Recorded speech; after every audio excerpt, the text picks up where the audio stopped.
जय हिंद दोस्तों, आप सभी लोगों का स्वागत है आपका अपना यूट्यूब चैनल ईजा मंत्रा में। देखिए, आज का क्लास हमारा यूपी पुलिस 2024 के भर्ती का प्रैक्टिस सेट रहेगा। तो चलिए, आप सभी लोग जो है लिंक शेयर कर दीजिए जी। गुड इवनिंग सभी को, गुड इवनिंग। जितने भी लोग जुड़े हो, आप सभी लोग जो है लिंक शेयर कर दीजिए, कुछ लोगों को जोड़िए फटाफट क्लास में।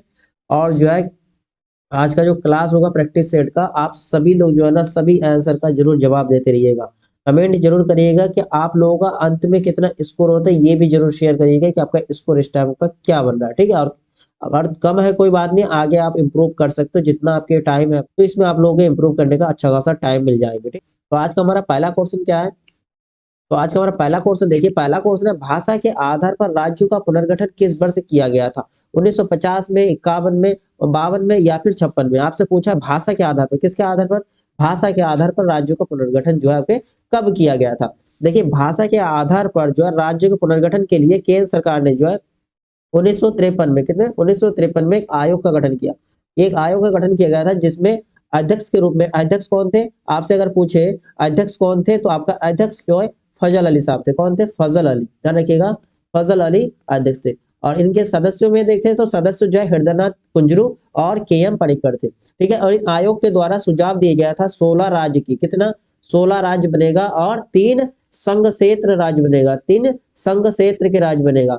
लेकिन जो है आपके 1956 में, कब? 1956 में जब राज्य का पुनर्गठन किया गया था, तो उस समय 14 राज्य बने। कितना राज्य बने? 14 राज्य बने। और जो है संघ क्षेत्र के राज्य 6 बने, 6 जो है संघ क्षेत्र के राज्य बने। ठीक है, सुझाव दिया गया था 16 और 3 का, और बने कितना आपके? 14 और 6 का बना था। कब बना था? 1956 में। आयोग का गठन 1953 में हुआ था, और राज्य का पुनर्गठन जो आपके भाषा के आधार पर हुआ था, तो आपके 1956 होगा आंसर, 1956 होगा। क्लियर है जी? चलिए नेक्स्ट क्वेश्चन देखते हैं। नेक्स्ट आपका क्वेश्चन नंबर सेकंड, जापान में होन्शु नामक द्वीप किसके लिए प्रसिद्ध है? होन्शु नामक द्वीप जो है किसके लिए प्रसिद्ध है? कोयला, लोहे अयस्क, तेल या फिर हीरे? देखिए, जापान में होन्शु का अर्थ होता है मुख्य प्रांत। क्या? मुख्य प्रांत। लेकिन जो है होन्शु, जो है होन्शु क्या है? जापान का सबसे बड़ा द्वीप है। सबसे बड़े द्वीप कौन सा है? होन्शु है जापान के, जिसमें मुख्य रूप से तेल, तांबा और जस्ता, ठीक है, ये पाया जाता है। तेल, तांबा व जस्ता पाया जाता है। तो आपसे पूछा जापान में होन्शु नामक द्वीप किसके लिए प्रसिद्ध है, तो आप आंसर दोगे तेल। ऑप्शन क्या आएगा? ऑप्शन आपका सी नंबर, ये आपका करेक्ट आंसर है, तेल। तेल के लिए प्रसिद्ध है। चलिए नेक्स्ट क्वेश्चन देखते हैं। नेक्स्ट आपका क्वेश्चन नंबर थर्ड, देखिए क्वेश्चन नंबर आपका थर्ड क्या है? भारत में किस गवर्नर जनरल को स्थानीय स्वशासन का पिता कहा गया? भारत में किस गवर्नर जनरल को जो है स्थानीय स्वशासन का पिता कहा गया था? लॉर्ड ब्लिजलो, lord Canning, lord William Bentinck या लॉर्ड रिपन साहब? बताइए इसका आंसर क्या होगा क्वेश्चन नंबर थर्ड का। देखिए, स्थानीय स्वशासन का पिता जो है लॉर्ड रिपन को कहा जाता है। ऑप्शन नंबर जो आपका डी है, ये आपका सही आंसर होगा, option number D G, Lord Ripon. चलिए नेक्स्ट क्वेश्चन देखते हैं। नेक्स्ट आपका क्वेश्चन होगा क्वेश्चन नंबर 4। देखिए क्वेश्चन नंबर 4 क्या आपका? निम्नलिखित में किसने पहले 1935 में संविधान सभा का सुझाव प्रस्तावित किया था? 1935 में संविधान सभा का सुझाव प्रस्तावित किया था नेहरू, गांधी, जे पी नारायण या एम एन रॉय साहब? बताइए क्वेश्चन नंबर आपका 4 का आंसर क्या होगा? देखिए, 1935 में संविधान सभा की जो मांग हुआ था, तो इसमें जो है सबसे पहले विचार जो है यह प्रस्ताव किसने दिया था? तो आपका आंसर होगा एम एन रॉय साहब, एम एन रॉय साहब ने दिया था। ठीक है, क्लियर है? चलिए नेक्स्ट क्वेश्चन देखते हैं। नेक्स्ट आपका क्वेश्चन होगा क्वेश्चन नंबर 5। देखिए आपका क्वेश्चन नंबर 5 क्या है? वर्तमान कंप्यूटिंग में समस्त विश्व में कौन सा कोड प्रयोग किया जाता है और स्वीकार है? कौन सा कोड प्रयोग किया जाता है पूरा विश्व में? ASCII, Hollerith code, EBCDIC या फिर ISCII? ठीक है, वर्तमान में कंप्यूटिंग या समस्त विश्व में कौन सा कोड प्रयोग किया जाता है? तो आपका आंसर होगा ASCII। ऑप्शन आपका फर्स्ट सही है, ऑप्शन नंबर पहला जो है ये आपका सही आंसर है क्वेश्चन नंबर 5 का। क्लियर है? क्वेश्चन नंबर 5 का आंसर हो रहा है ऑप्शन नंबर फर्स्ट। चलिए नेक्स्ट क्वेश्चन देखते हैं। नेक्स्ट आपका question number 6, when the river स्लीप्स, when the river स्लीप्स उपन्यास किसके द्वारा लिखी गई है? अनुराधा रॉय, विक्रम सेठ, शोभा डे या स्टेरिन क्वायर? बताइए क्वेश्चन नंबर आपका 6 का आंसर क्या होगा? व्हेन द रिवर स्लीप्स का उपन्यास जो है किसके द्वारा लिखी गई? आपका आंसर होगा ऑप्शन नंबर डी, स्टेरिन क्वायर साहब। ठीक है, ऑप्शन कौन सा, ऑप्शन नंबर डी जो है आपका सही आंसर हो रहा है। चलिए नेक्स्ट क्वेश्चन देखते हैं जी, बिल्कुल सही आंसर कमेंट करते रहिएगा, ठीक है। एक आध अगर गलत हो कोई बात नहीं, अभी आपका स्कोर जो भी बन रहा है उसमें घबराना नहीं है, आगे चल के इंप्रूव हो जाएगा। देखिए नेक्स्ट क्वेश्चन आपका, प्रत्येक वर्ष कितने नोबेल पुरस्कार दिए जाते हैं, 5, 7, 4 या फिर 6, कितने नोबेल पुरस्कार दिए जाते हैं? तो ध्यान रखिए आपका आंसर होगा 6, क्या 6, ऑप्शन नंबर डी जो है ये आपका सही आंसर होगा। कौन कौन से क्षेत्र में दिया जाता है? शांति, साहित्य, भौतिक, रसायन विज्ञान, चिकित्सा और अर्थशास्त्र, कुल 6 क्षेत्रों में दिया जाता है। पहले जो है ये 5 क्षेत्रों में दिया जाता था, बाद में इसमें कौन सा जोड़ा गया? अर्थशास्त्र भी जोड़ा गया, ठीक है। तो इस प्रकार आपके कितना हो गया? 6 नोबेल पुरस्कार, ठीक है। चलिए नेक्स्ट क्वेश्चन देखते हैं। नेक्स्ट आपका question number 8, world wide web का आविष्कार किसने किया? वर्ल्ड वाइड वेब का आविष्कार किसने किया? Tim Berners Lee, Martin Cooper, or Samuel Tomlinson या फिर चार्ल्स बेबेज? तो इसका आपका आंसर क्या होगा? वर्ल्ड वाइड वेब, ठीक है। WWW का खोज जो है ये आविष्कार किसने किया?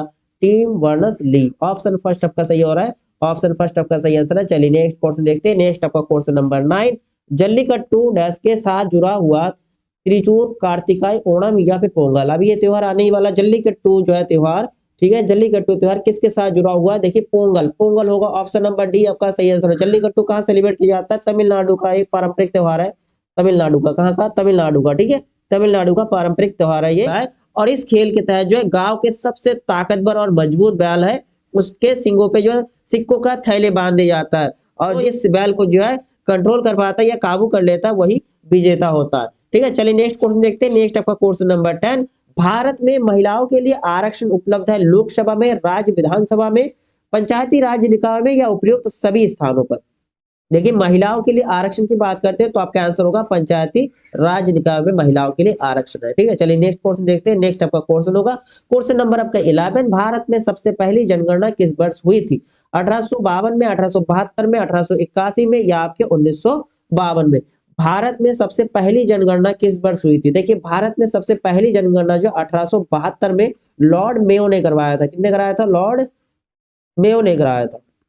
तो आपका आंसर क्या हो रहा है? आंसर आपके ऑप्शन नंबर बी जो है ये आपका सही आंसर है। अगर आपसे पूछे नियमित जनगणना, नियमित जनगणना कब से शुरू हुआ? तो नियमित जनगणना 1881 शुरू हुआ। किसने करवाया था? लॉर्ड रिपन ने करवाया था। किसने? लॉर्ड रिपन ने करवाया था, ठीक है। नियमित जनगणना किसने शुरू किया? लॉर्ड रिपन ने शुरू किया था 1881 में, ठीक है। प्रत्येक 10 साल में जनगणना, और अभी हाल ही में हम देखें तो 2011 में जनगणना हुआ था। तो 2011 जो जनगणना हुआ ये कौन से नंबर की जनगणना था? 15वीं, ध्यान रखिएगा 15वीं जनगणना हुआ था 2011 में। और आपसे पूछा स्वतंत्र भारत की कौन से नंबर की जनगणना हुआ 2011 में? तो 7वीं। कौन सा नंबर के? 7वीं स्वतंत्र भारत की जनगणना हुआ 2011 में। और भारत की ये 15वीं जनगणना थी, ठीक है। चलिए नेक्स्ट क्वेश्चन आपका क्वेश्चन नंबर 12, निम्नलिखित में से कौन सा रोजगार प्राथमिक क्षेत्र से जुड़ा हुआ नहीं है? कौन सा रोजगार जो है प्राथमिक क्षेत्र से जुड़ा हुआ नहीं है? टोकरी बुनने वाला, माली, कुम्हार या फिर पुजारी? इसमें आपका आंसर क्या होगा? ऑप्शन नंबर डी हो रहा है ना, प्राथमिक क्षेत्र से जुड़ा हुआ नहीं है, पुजारी होगा। ऑप्शन नंबर डी आपका सही आंसर होना। चलो नेक्स्ट क्वेश्चन देखते हैं। नेक्स्ट आपका क्वेश्चन नंबर 13, ISDN एक दूर संचार प्रौद्योगिकी है जहां ध्वनि, वीडियो एवं डेटा साथ साथ संचरित होता है। केवल ध्वनि संचरित होता है, केवल वीडियो संचरित होता है या फिर केवल डेटा संचरित होता है? तो इसमें आपका आंसर क्या होगा? ISDN यानी कि इंटीग्रेटेड सर्विस डिजिटल नेटवर्क, ठीक है। ये जो है दूर संचार का एक कौन सा माध्यम है? ध्वनि, वीडियो एवं डेटा संचरित। आपका तीनों ही सही होगा, वीडियो, ध्वनि और डेटा। ऑप्शन आपका फर्स्ट जो है ये आपका सही आंसर हो रहा है, ठीक है, इंटीग्रेटेड सर्विसेज डिजिटल नेटवर्क। चलिए नेक्स्ट क्वेश्चन देखते हैं। नेक्स्ट आपका क्वेश्चन नंबर 14, नई दिल्ली का मुख्य वास्तुविद एवं डिजाइनर कौन था? एडविन लुटियंस, धनपत राय चौधरी, ली कॉर्बुसियर या फिर इनमें से कोई नहीं? बताइए क्वेश्चन नंबर आपका 14 का आंसर क्या होगा? तो इसमें आपका सही आंसर क्या होगा? देखिए दिल्ली का वास्तुविद और डिजाइनर की बात करें, देखिए संसद आप लोग पढ़ते हो, अभी तो नया संसद बन चुका, पहले जो संसद बना था वो संसद का डिजाइन किसने किया था? लुटियंस ने किया था। तो दिल्ली का वास्तुविद व डिजाइनर कौन? एडविन लुटियंस साहब है, ठीक है। ऑप्शन नंबर फर्स्ट आपका सही आंसर होगा। चलिए नेक्स्ट क्वेश्चन देखते हैं। नेक्स्ट आपका क्वेश्चन नंबर 17, संविधान का निम्न में से कौन सा संशोधन केंद्र एवं राज्य में मंत्री परिषद के मंत्रियों की अधिकतम संख्या को सीमित करता है? 93वां संविधान संशोधन, 95वां, 97वां या फिर 91वां संशोधन? देखिए संविधान में जो कौन सा संशोधन जो है राज्यों में मंत्री परिषद के मंत्रियों की संख्या अधिकतम, मंत्री की संख्या अधिकतम से सीमित करता है? देखिए संविधान के कौन सा 91 आंसर क्या होगा? 91 91वां संविधान संशोधन में, 91वां संविधान संशोधन में जो है आपका बताया गया है कि राज्य में मंत्रिपरिषद के मंत्रियों की अधिकतम संख्या जो है सदस्यों की 15%, कितने 15% हो सकता है, अधिकतम 15%, ध्यान रखिएगा, अधिकतम कितने प्रतिशत 15% हो सकता है। चलिए नेक्स्ट क्वेश्चन देखते हैं। अगर आपसे पूछे ये संविधान संशोधन कब हुआ, 2003 में हुआ था। 91वां संविधान संशोधन कब हुआ, 2003 में हुआ था। चलिए नेक्स्ट क्वेश्चन देखते हैं।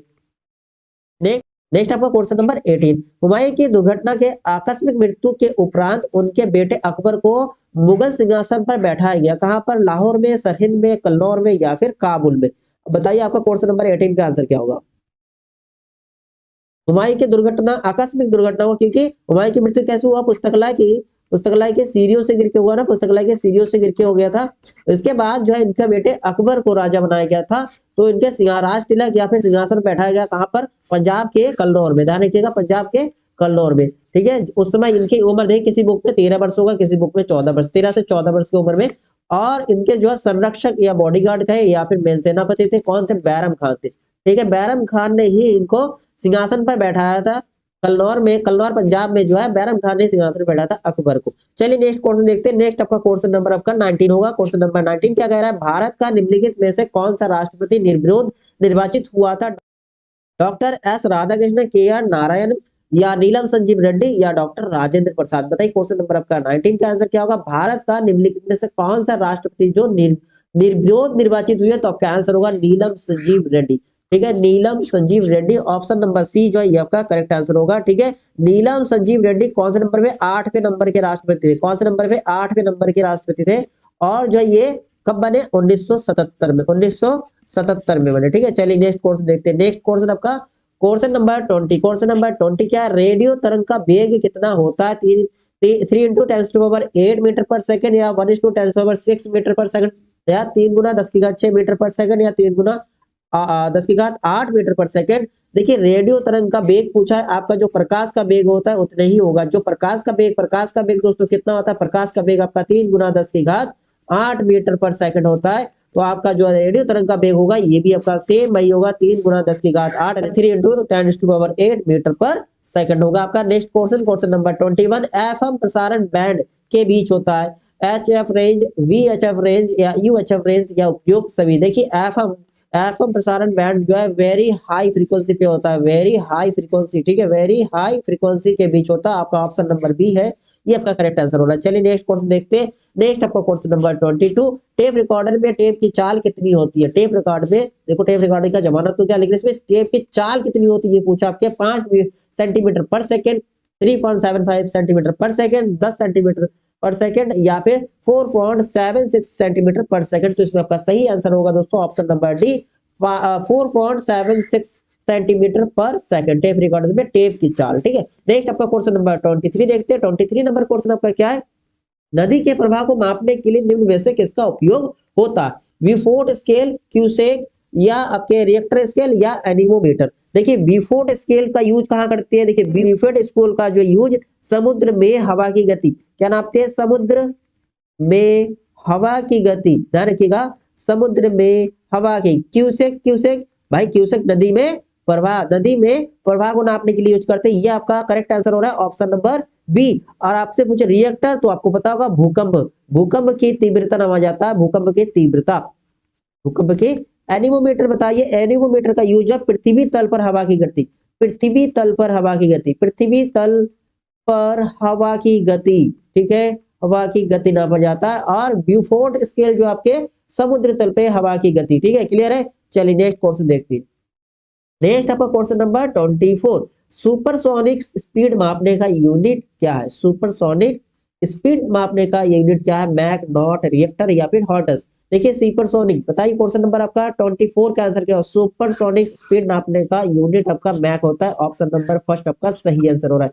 देखिए जो क्वेश्चन आपको लगे इसके बारे में आपको बिल्कुल नहीं पता तो उसका स्क्रीनशॉट जरूर रख लीजिएगा, बाद में इसको नोट कर लीजिए। जो आपको पता है जिसके आंसर तो बहुत अच्छी बात है, जिसका आपको डाउट है उसका स्क्रीनशॉट रख लीजिएगा, फिर आप दोबारा उसका रिवीजन कर लीजिएगा, नोट्स बना लीजिएगा। नेक्स्ट क्वेश्चन आपका 25, जितना टाइम है आप मैक्सिमम क्वेश्चन की प्रिपरेशन करने की सोचिएगा, क्योंकि आप लोगों के पास टाइम बहुत कम है ना, टाइम बहुत कम है प्रिपरेशन करने के लिए, बहुत कम टाइम देके रखा है। एग्जाम बहुत नियरेस्ट है, इसलिए मैक्सिमम टाइम यूज कर लिए कि स्टडी करने का आप लोगों का टाइम टेबल बना के स्टडी करना चाहिए इस टाइम, कि हम कम से कम टाइम में सिलेबस को किस प्रकार फिनिश कर सकते हैं ना। देखो, खाद्यान्नों के संरक्षण हेतु निम्न में से किसका प्रयोग किया जाता है। नेक्स्ट आपका क्वेश्चन नंबर 25 क्या कह रहा है, खाद्यान्नों के संरक्षण हेतु निम्न में से किसका प्रयोग किया जाता है। विनेगर का, या सोडियम क्लोराइड का, या पोटेशियम परमैंगनेट का, या सोडियम बेंजोएट का। देखिए, खाद्यान्नों की सुरक्षा के लिए देखिए आप देख तो अचार में एक छोटा सा पाउडर आता है सफेद कलर का, वो क्या होता है, वो होता है सोडियम बेंजोएट। तो आपका आंसर यही होगा, सोडियम बेंजोएट। सोडियम बेंजोएट का प्रयोग किया जाता है खाद्यान्नों के संरक्षण के लिए, ठीक है, अधिक दिनों तक रखने के लिए सोडियम बेंजोएट का प्रयोग करते हैं। चलिए नेक्स्ट क्वेश्चन देखते हैं। नेक्स्ट हम देखते हैं क्वेश्चन नंबर 26, किसी स्थान की आर्द्रता जानने के लिए निम्न में से किसका प्रयोग किया जाता है। सिंपल से आपसे पूछा आर्द्रता किसमें नापा जाता है, हाइग्रोमीटर में, पायरोमीटर में, पेरिस्कोप में, या फिर हाइड्रोमीटर में। बताइए क्वेश्चन नंबर आपका 26 का आंसर क्या होगा। देखिए, आर्द्रता मापने के लिए तो आपका हाइग्रोमीटर यूज होता है। क्या होता है, ऑप्शन नंबर फर्स्ट में दिखाई दे रहा है आपको, हाइग्रोमीटर। ऑप्शन फर्स्ट आपका सही रहा। आप पायरोमीटर की बात करते हैं, देखिए पायरोमीटर क्या नापा जाता है, पायरोमीटर से सतह का तापमान नापा जाता है, ठीक है, सतह का तापमान, ठीक है, सतह का तापमान नापने के लिए क्या यूज करते हैं, पायरोमीटर का यूज करते हैं, ठीक है। और पेरिस्कोप की बात करते हैं, पेरिस्कोप आपके पनडुब्बी का उपकरण है, पनडुब्बी में यूज होने वाला उपकरण है। और हाइग्रोमीटर की बात करें, हाइग्रोमीटर आपके आपेक्षिक घनत्व, क्या नापा जाता है, आपेक्षिक घनत्व के लिए यूज होता है, आपेक्षिक घनत्व।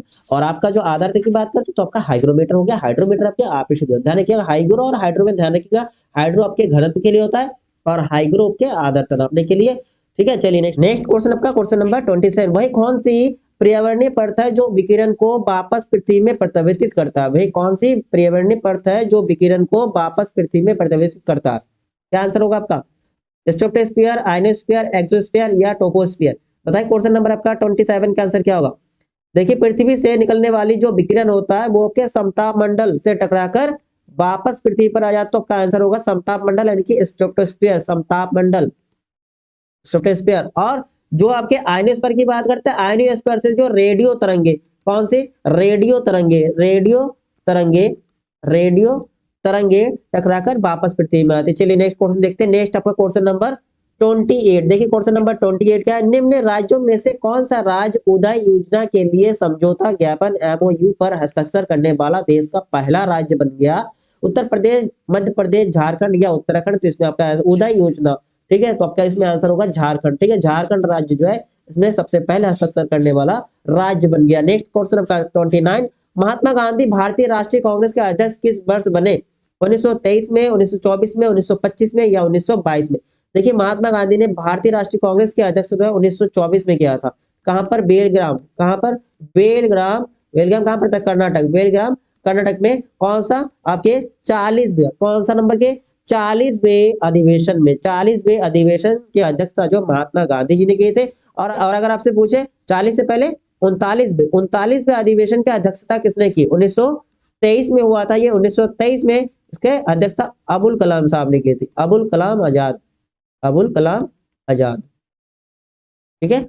और इसके बाद कौन सा हुआ, इसके बाद आपके 41वें अधिवेशन इसके अध्यक्षता सरोजिनी नायडू, सरोजिनी नायडू जी ने की थी, ठीक है। आपका 41वां कब हुआ, 1925 में। 24 वाला आपके महात्मा गांधी, 40वें बेलग्राम कर्नाटक में हुआ था। और 39वां कहाँ हुआ था, 39वां आपके जो अबुल कलाम आजाद अध्यक्ष थे उनमें, वो वाला दिल्ली में हुआ था। कहाँ हुआ था, दिल्ली में। और 41वां कहाँ हुआ, आपके कानपुर में। कहाँ हुआ, कानपुर में। चलिए नेक्स्ट क्वेश्चन देखते हैं। नेक्स्ट आपका क्वेश्चन नंबर 30, देखिए क्वेश्चन नंबर आपका 30 क्या है, क्रीमी लेयर संबंधित है बायोस्फीयर से, सामाजिक एवं आर्थिक हालत से, कुक्कुट पालन से, या दुग्ध उत्पादन से। क्रीमी लेयर, देखिए क्रीमी लेयर संबंधित किससे है, आप नाम से पता चल रहा है, क्रीमी लेयर आपका आंसर होगा सामाजिक एवं आर्थिक हालत से। ऑप्शन बी जो है ये आपका सही आंसर होगा। चलिए नेक्स्ट क्वेश्चन देखते हैं। नेक्स्ट आपका question number 33, Lal Bahadur Shastri stadium स्थित है कहां पर, नई दिल्ली में, हैदराबाद में, इलाहाबाद में, या फिर कानपुर में। लाल बहादुर शास्त्री स्टेडियम, जिसको हम फतेह मैदान के नाम से भी जानते हैं, पहले फतेह मैदान कहा जाता था, तो ये जो है कहां पर है आपके, ये जो आपके हैदराबाद में। ऑप्शन नंबर बी जो है ये आपका करेक्ट आंसर होगा क्वेश्चन नंबर 33 का। क्लियर है। चलिए नेक्स्ट क्वेश्चन देखते हैं। नेक्स्ट आपका क्वेश्चन होगा 35, रक्त लाल दिखाई देने का कारण। देखिए कुछ क्वेश्चन आप देख रहे हो स्किप है, ये जो आपके करंट अफेयर्स के क्वेश्चन जो मैंने स्किप किया है, क्योंकि करंट अफेयर्स के क्वेश्चन आपके जो करंट का अभी अलग से क्लास होगा उसमें आप देख लीजिएगा, क्योंकि करंट अफेयर्स के क्वेश्चन को यूनिक क्वेश्चन होगा। देखिए उसके सिलेबस काफी ब्रॉड है, तो करंट अफेयर्स के जितने भी तैयारी कर लो ना, जैसे 5 4 5 क्वेश्चन जितने बन रहा है ना, इसमें कंफ्यूजन होते, जितने ज्यादा तैयारी कर लो। आपको इस टाइम सबसे ज्यादा ध्यान देना चाहिए रीजनिंग, हिंदी, जीएस, ठीक है। अगर मैथ में अच्छी आपके पकड़ है तो मैथ भी देख लीजिएगा, बहुत अच्छा स्कोर बनने की चांस है। और आप करंट अफेयर्स के अगर देखना तो करंट अफेयर डेली मुश्किल से एक क्लास देख लो, 30 मिनट का काफी है, ठीक है, काफी है। आप करंट अफेयर्स की जितनी भी तैयारी करो 4-5 नंबर के लिए, मुश्किल से आप अगर 3 क्वेश्चन भी सॉल्व करके आए तो आप नंबर 1 पे हो करंट अफेयर्स में, ठीक है। करंट अफेयर्स इतने ज्यादा टिपिकल पड़ता है, इसलिए बाकी सब्जेक्ट में आप ध्यान दीजिए जिसमें कि ज्यादा मार्क्स बन सके। नेक्स्ट आपका जो क्वेश्चन है, रक्त लाल दिखाई देने का कारण होता है, देखिए प्लाज्मा कतिपय स्रावों का होना या लोहित अणु या फिर हीमोग्लोबिन। देखिए रक्त लाल दिखाई देता है, कौन सा, आरबीसी का टुकड़, आरबीसी यानी कि लाल दिखाई देता है किसके कारण, हीमोग्लोबिन के कारण, ठीक है। आरबीसी में क्या उपस्थित होता है, हीमोग्लोबिन उपस्थित होता है, जिसके कारण रक्त लाल दिखाई देता है। और एक क्वेश्चन बनता है कि हीमोग्लोबिन में क्या ऐसा होता है, हीमोग्लोबिन में लोहे तत्व होता है, कौन सा तत्व होता है, लोहे तत्व होता है, ध्यान रखिएगा। चलिए नेक्स्ट क्वेश्चन देखते हैं। नेक्स्ट देखिए आपका क्वेश्चन नंबर 38, क्या गोल्डन पेन ऑफ फ्रीडम पुरस्कार किससे संबंधित है। गोल्डन पेन ऑफ फ्रीडम पुरस्कार किससे संबंधित है, पत्रकारिता से, सिने कला से, या खेल संपादकीय से, या फिर साहित्य संबंधी लेखन से। देखिए समझ में आ रहा है, गोल्डन पेन की बात करते हो तो ये आपके पत्रकारिता से संबंधित है, ठीक है। ये पुरस्कार आपके पत्रकारिता से संबंधित है, ठीक है। चलिए नेक्स्ट क्वेश्चन देखते हैं। नेक्स्ट आपका देखिए सामान्य हिंदी का कुछ क्वेश्चन होगा, देखिए सामान्य हिंदी का जितने क्वेश्चन बन रहा है आपके सारे क्वेश्चन इसमें देख लेते हैं प्रैक्टिस सेट का। नेक्स्ट आपका क्वेश्चन 39 जो हिंदी के फर्स्ट नंबर क्वेश्चन होगा, समास बताइए। इसमें आपको पूछा है समास बताइए, भरपेट, अव्ययभाव समास, द्वंद्व समास, तत्पुरुष समास या बहुप्रिय समास। देखिए भरपेट, भर पेट, देखिए मेन किस पे है? पेट, क्या भर पेट, ये जो पहला शब्द आप देख रहे हो पहला, ये भर पेट, जैसे हम करते हैं प्रत्येक, प्रत्येक आपका क्या होता है, प्रति प्लस एक, ठीक है। और उसके बाद आपके प्रतिदिन, प्रतिदिन क्या होगा, प्रति प्लस दिन, प्रति प्लस दिन, प्रतिधन दिन। तो अब ये प्रति, प्रति, अब देखो मेन क्या, एक दिन, ठीक है। गौण, गौण बोलते हैं, गौण, गौण कौन सा हुआ आपके, मेन शब्द कौन सा हुआ, जैसे इधर दूसरा वाला, ठीक है। पहला वाला का जो पहला वाला शब्द दिखाई दे रहा है, पहला वाला अव्यय हो जाता है, अव्यय, अव्यय हो रहा है, तो ये कौन सा समास होगा, अव्ययभाव समास होगा, ठीक है। और द्वंद्व समाज का पहचान क्या होता है, द्वंद्व समाज बीच में आपका योजक होता है और दोनों जो है एक दूसरे के विलोम शब्द होता है, जैसे आगे का पीछे, ठीक है, माता का पिता, बीच में डैश लगा होता है, ठीक है। जो आप योजक बोलोगे माता का पिता, ठीक है, दोनों समाज में एक दूसरे का विलोम होता है और बीच में योजक लगा होता है। चलिए नेक्स्ट क्वेश्चन देखते हैं। नेक्स्ट आपका क्वेश्चन नंबर 40, एक दिन बैठे बैठे यह बात अपने ध्यान में चली कि कोई कहानी ऐसे कहिए कि उसमें हिंदवी छूट और किसी बोली का पुट ना मिले, हिंदवी छूट और किसी बोली का पुट ना मिले। और पंक्ति किस लेखक की है, मलिक मोहम्मद जायसी साहब की, मुंशी इंसा अल्लाह खान जी की, है राजा शिव प्रसाद सितारे हिंद की, या फिर मुंशी सदासुख लाल की। देखिए ये जो कहावत है ये रानी केतकी की कहानी, रानी केतकी की कहानी से है, रानी केतकी की कहानी।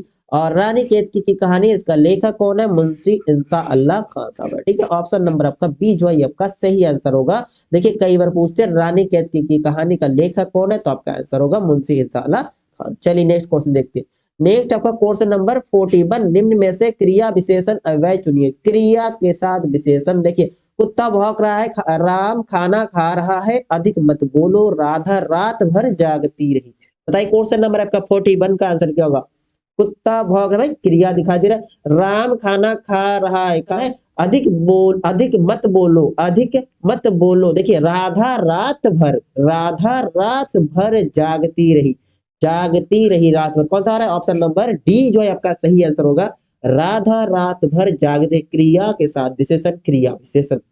नेक्स्ट क्वेश्चन देखते हैं। नेक्स्ट आपका क्वेश्चन 42, निम्न में से कौन जीवनी है। अतीत के चलचित्र चिंतामणि, आवारा मसीह, नीर का निर्माण। फिर देखिए आवारा मसीह जो है ये आपका एक जीवनी है। अगर इसमें राइटर की बात करते हैं आपका आंसर होगा विष्णु प्रभाकर जी, विष्णु प्रभाकर जी इनके राइटर है, जिसमें कौन की जीवनी है, शरद चंद्र चट्टोपाध्याय जी की जीवनी है। और अतीत के चलचित्र, इसके लेखक आपके महादेवी जी है, कौन है, महादेवी जी, ये जो है एक चलचित्र है, क्या है, चलचित्र है, ठीक है। चिंतामणि, चिंतामणि के लेखक कौन है, रामचंद्र शुक्ल जी, रामचंद्र शुक्ल जी है, रामचंद्र शुक्ल जी है, रामचंद्र शुक्ल जी है। निबंध है, क्या है, निबंध है, क्या है, निबंध है। नीर का निर्माण, नीर का निर्माण एक आत्मकथा है, क्या है, आत्मकथा है, आत्मकथा। उनके लेखक की बात करते हैं हरिवंश राय बच्चन, हरिवंश राय जी के आत्मकथा है, हरिवंश राय जी के आत्मकथा। चलिए नेक्स्ट क्वेश्चन देखते हैं। नेक्स्ट आपका क्वेश्चन 46 शुद्ध शब्द छाटी अभ्यस्त, अभ्यस्त, अभ्यस्त या अभ्यस्त। बताइए क्वेश्चन नंबर 46 का आंसर क्या होगा। देखिए ता लगा होगा, अभ्यस्त होगा, था नहीं होगा। ऑप्शन सी, जी ऑप्शन सी करेक्ट होगा बिल्कुल। नेक्स्ट क्वेश्चन देखते हैं। नेक्स्ट आपका क्वेश्चन नंबर 47। 47 क्वेश्चन हम देखते हैं, कौन सा शब्द तुर्की भाषा का नहीं है। आपसे पूछा है कौन सा तुर्की भाषा का नहीं है। आप देख लीजिएगा टॉपिक, देशा शब्द, ठीक है, उसके बाद विदेशी शब्द, ये थोड़ा एक बार स्टडी कर लीजिए। क्वेश्चन आपके बनता है, ये हर एग्जाम में बनता है। देखिए तुर्की भाषा का शब्द नहीं है इसमें, पैगंबर जो है ये तुर्की भाषा का शब्द नहीं है। बाकी चेचक, बेगम, बारूद ये आपके तुर्की भाषा का शब्द है। नेक्स्ट क्वेश्चन में चलते हैं। नेक्स्ट आपका क्वेश्चन नंबर 48, जल, प्राण, पुत्र किस शब्द का अनिकार्थी है। देखिए समझ में आ रहा होगा, औषधि, सार, तत्व, जीवन। देखिए जल, प्राण, पुत्र, भाई प्राण जीवन से है, जल जीवन से है, आपका आंसर क्या होगा, जीवन। जीवन का अनिकार्थी शब्द आपके क्वेश्चन नंबर 49 में देखते हैं। उपवाक्य पहचानिए, वही आदमी जो कल आया था आज भी आया है। संज्ञा, उपवाक्य, विशेषण, उपवाक्य, क्रिया विशेषण, उपवाक्य या फिर क्रिया उपवाक्य। बताइए क्वेश्चन नंबर 49 का आंसर क्या होगा। 49 का देखिए, जो कल आया था आज भी आया, किस पे डिपेंड है, विशेषण है ना, विशेषण उपवाक्य बन रहा है, विशेषण उपवाक्य। क्वेश्चन नंबर आपका 49, 49 का आंसर हो गया ऑप्शन नंबर बी। नेक्स्ट देखते हैं। नेक्स्ट आपका क्वेश्चन 50, कौन सी ध्वनि महाप्राण नहीं है। खा, गा, खा, घा, जा या छा। देखिए आपका जो प्रथम, प्रथम, तृतीय और कौन सा, पंचम, ध्यान रखिएगा। यानी कि आपका जो काखा लिखोगे, का, खा छोड़ देंगे आपका, फिर कौन सा गा, फिर घा छोड़ देंगे अ। ये जो है आपके कौन सा, अल्प प्राण होता है, क्या, अल्प प्राण शब्द, ठीक है। और दूसरा द्वितीय, द्वितीय व चतुर्थ, यानी कि आपका कौन सा, खा और घा, ये आपके कौन सा, महाप्राण बन, ठीक है, महाप्राण, ठीक है। अल्प प्राण में आपका और शब्द कौन कौन सा आता है इसके साथ साथ, या, रा, ला, वा, ये भी आपका अल्प प्राण में आता है, ठीक है। तो आप इससे पूछा महाप्राण नहीं है, यानी कि अल्प प्राण। देखिए खा ये फिर दूसरे लाइन में है, घा ये आपके चौथे लाइन में है, ये आपके चौथे लाइन पे है, तो ये सारे आपके महाप्राण हो गया। जा जो है देखिए, चा, छ, जा तीसरे में जा रहा है, चा, छ, जा, तो जा तीसरे में आ रहा है, तीसरा वाला क्या होगा, देखिए पहला ऐसे ध्यान रख सकते हो, 1 3 5, 1 3 5 आपके अल्प वाला होता है, और 2 4 इनके सम वाला, सम संख्या जो आपके किस में आता है, महाप्राण। तो आपका ऑप्शन सी जो है आपका सही आंसर होगा क्वेश्चन नंबर 50 का। क्लियर है। नेक्स्ट क्वेश्चन हम देखते हैं 51।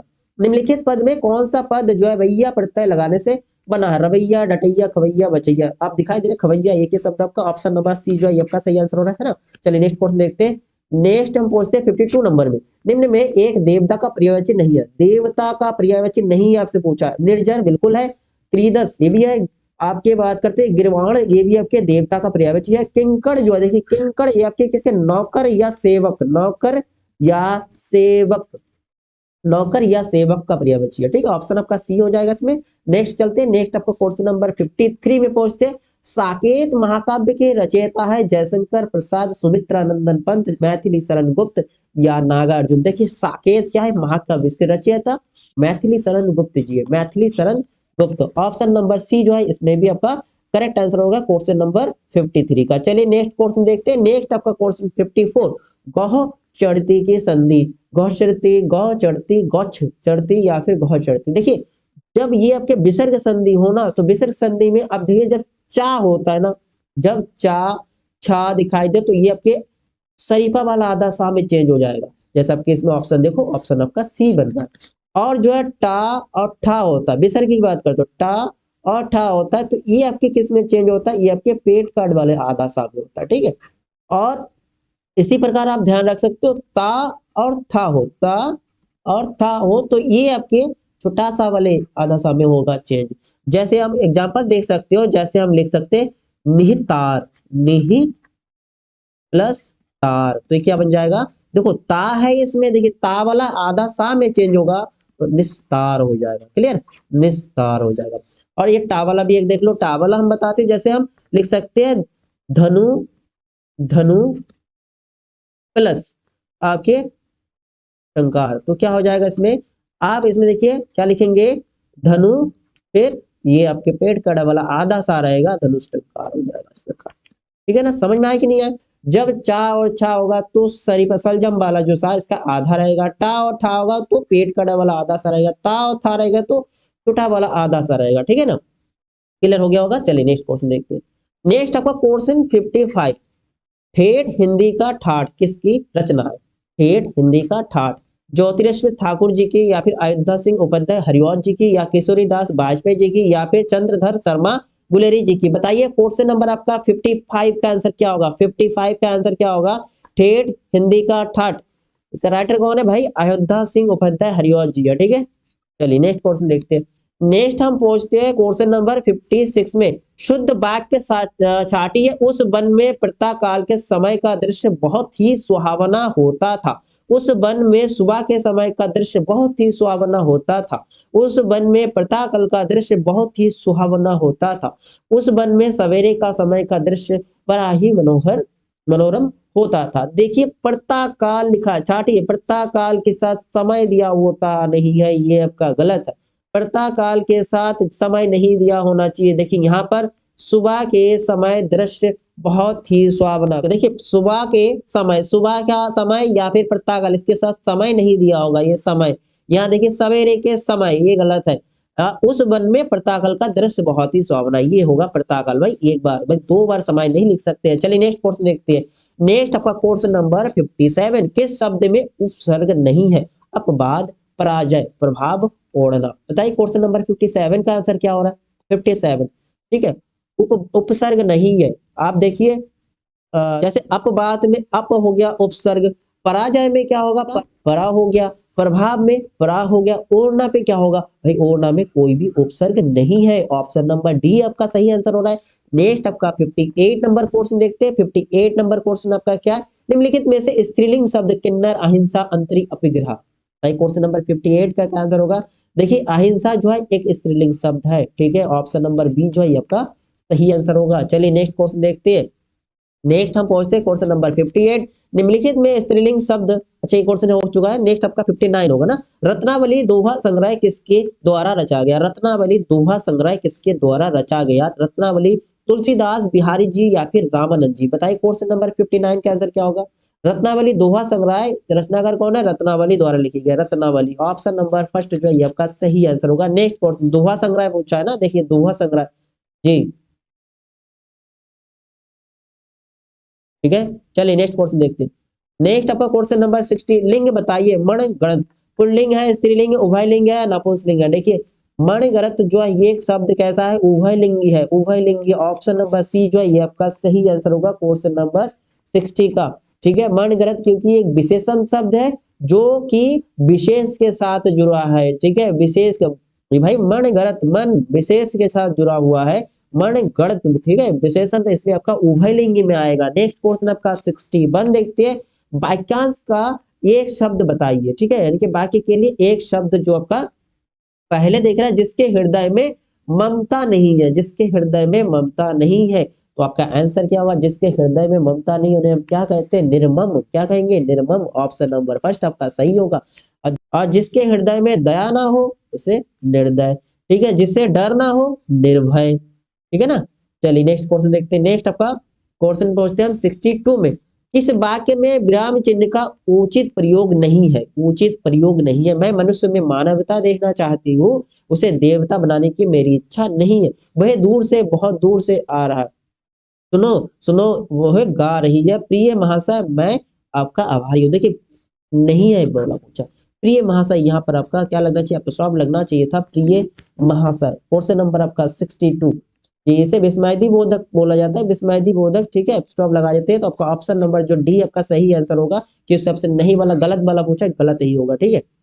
जैसे इंग्लिश में होता है कोई चीज देखते वाव लगाते हैं ना, तो इस तरह से यहाँ पे स्टॉप लगाया जाता है। कोई अच्छा कोई दुख होता है तब भी ओह, है ना, तभी हम यही लगाते हैं। चलिए नेक्स्ट क्वेश्चन देखते हैं। नेक्स्ट आपका क्वेश्चन नंबर 63, निम्न में महाप्राण व्यंजन कौन सा है? महाप्राण अभी हमने बताया दूसरा और चौथा नंबर में होता है, दूसरा और चौथा नंबर में। देखिए ता हमारा पहला नंबर में ये नहीं होगा, ता, फिर उसके बाद ता था दा, ये आपके तीसरा, ये भी नहीं हो रहा है, ता था दा, ये भी नहीं हो रहा है ना। तो ये तीसरा वाला ये अल्प प्राण होगा।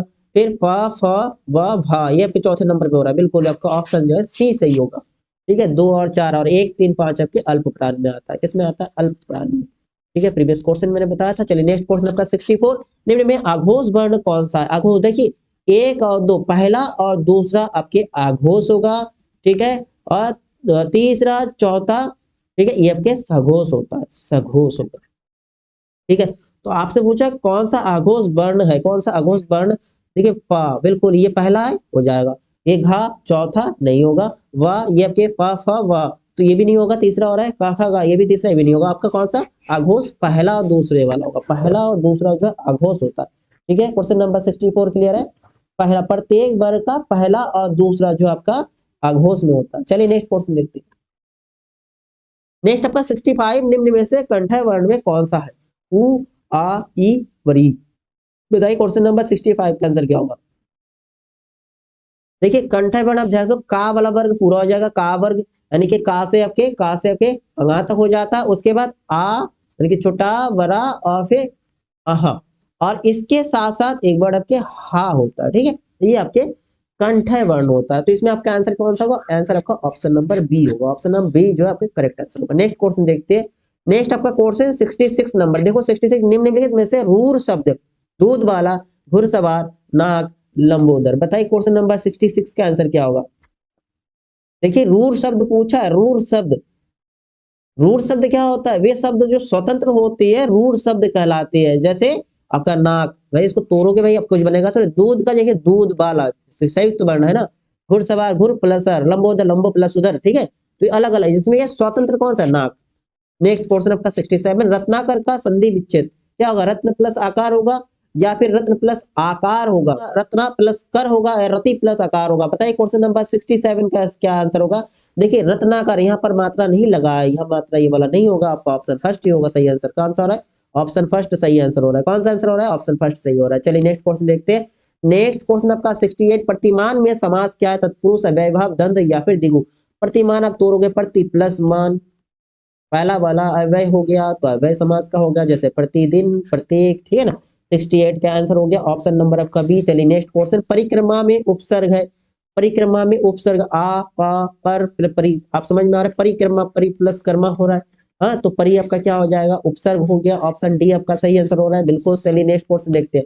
नेक्स्ट हम पहुंचते हैं 70 नंबर, भलाई में प्रत्यय कौन सा हो जाएगा? वरी ई होगा, आई होगा, लाई होगा या फिर भाव होगा? बताइए क्वेश्चन नंबर 70 का आंसर क्या होगा? भलाई। क्या आ रहा है? भलाई, इसका आपका प्रत्यय पूछा है, प्रत्यय। ठीक है, प्रत्यय क्या होता है? जो शब्द अंत में जुड़कर उनके अर्थ में विशेषण या परिवर्तन ला दे उसे हम क्या कहते हैं? प्रत्यय कहते हैं।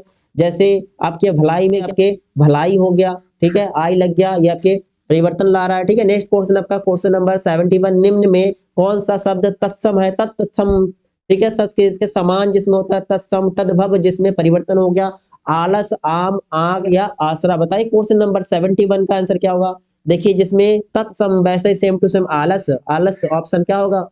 फर्स्ट होगा। आग का अग्नि, आम का आम्र। ठीक है, इस प्रकार चेंज हुआ। चलिए नेक्स्ट क्वेश्चन देखते हैं। नेक्स्ट आपका क्वेश्चन नंबर 72, निम्न में कौन सा शब्द तद्भव जो परिवर्तन हुआ? तद्भव, बताइए कौन सा होगा? चूर्ण, छिद्र, ज्ञान या फिर छत। बताइए क्वेश्चन नंबर 72 का आंसर क्या होगा? इसमें आपको समझ में आया, छत होगा ना, ऑप्शन डी जो है आपका सही आंसर होगा, छत। ठीक है, जिसमें परिवर्तित हो रहा है, संस्कृत से परिवर्तित हो रहा है। नेक्स्ट आपका क्वेश्चन नंबर 73, निम्न में से कौन सा शब्द देशाज शब्द है?